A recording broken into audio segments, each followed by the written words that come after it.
અમદાવાદની યુવતીને પોલીસનો કડવો અનુભવ થયો છે।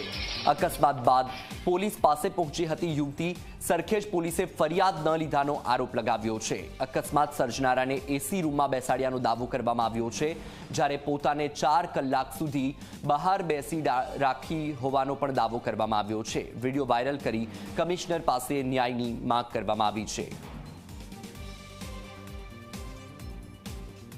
जय हिंद। मारू नाम आयशा गलेरिया।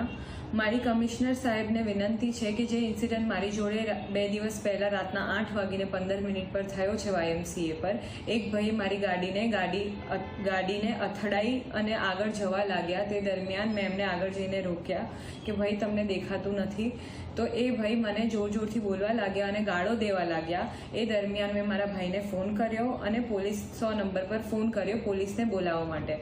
એ ફોન કરીને હું ગાડીમાં જઈને લોક કરીને બેસી ગઈ, કારણ કે મને અનસેફ ફીલ થવા લાગ્યું। એ ભાઈના વ્યવહારના પ્રમાણે મને અનસેફ ફીલ થવા લાગ્યું। હું ગાડીમાં લોક કરીને બેસી